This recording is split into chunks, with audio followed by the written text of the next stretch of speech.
Hey, Rob Romorino here with Sentry Equipment, and in today's ice cream making video, we're going to be looking about cannolis, okay? So, I'm an Italian from South Philadelphia. We grew up on cannolis. As a baby, I didn't have any peas or carrots. It was cannolis. That was the tradition. As I graduated in the ice cream business, you look at something and these products that can thread the needle between being trendy and also hitting the older generation, right? There's very few products that appeal to both somebody in their 60s and somebody in their 20s. Well, guess what? Cannolis is one of them. So we're trying to take advantage and teach our customers to take advantage of this trend because in addition to appealing to multiple demographics, cannolis also can be made into an ice cream, which is what we're going to do today. We're going to make a batch of hard ice cream with cannolis. We can make them into novelties. We're going to fill cannoli shells with soft serve ice cream and add some chocolate chips. We can have it as a sundae. We can have just regular vanilla ice cream with cannolis and cream and chocolate chips to have a sundae. We can do a cannoli milkshake.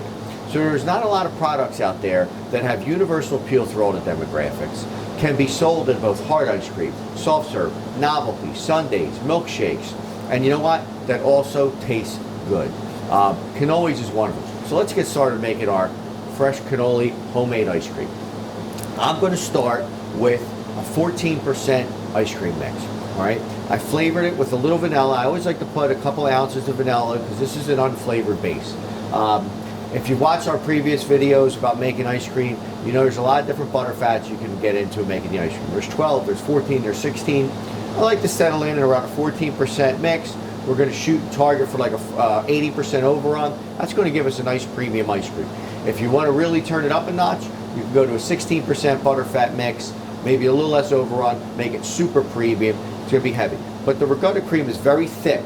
It's going to add some thickness to it. So I like to start with a little bit less butterfat because there is a lot of body to this cream. So even if you do use a 16% mix in your regular production, you might want to tear it down for the cannolis because this cream is going to add a little bit of fat, a little bit of body to it. We don't want to overdo it.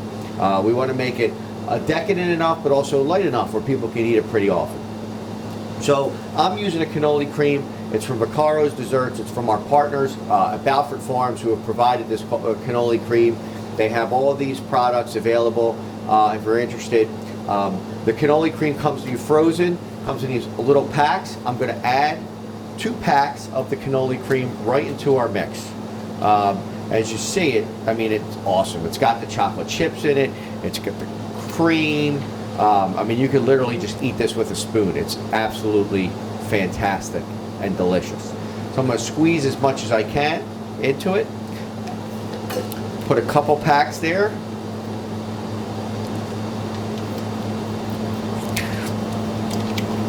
I want to get all that gooey cannoli goodness into our mix.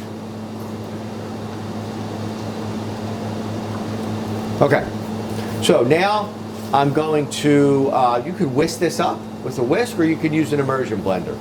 Luckily, I have the largest immersion blender you're ever going to have to mix in, okay?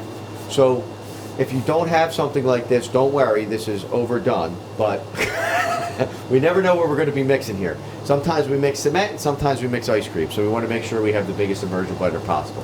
So I'm going to mix this up.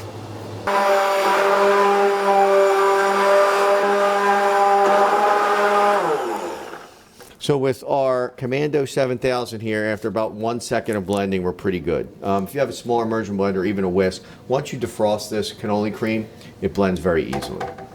So everything's blended in now. We're going to throw the mixture into our machine. Our machine's completely sanitized, ready to go.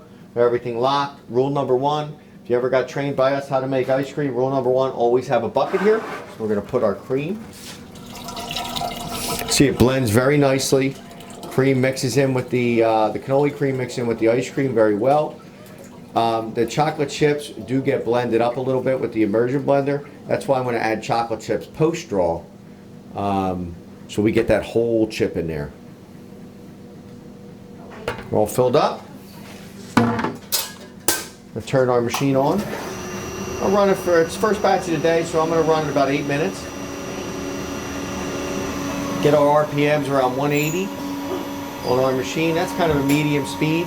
what a blender likes is, you see I set my viscosity at 100. I don't know what this is going to come out at, so I'm just going to leave the set super high, see what I like, just visually look at the ice cream to see what it's going to come out at. So let's say it comes out, it's done at like 65, 70. Next time I make this flavor, I could set it at 70, and then the machine it'll self-regulate and shut off when it gets to that point. So now I've infused a little science into the art of making ice cream. So we'll take a look at the actual viscosity. Right now it's about 11, and we'll wait to get this completed.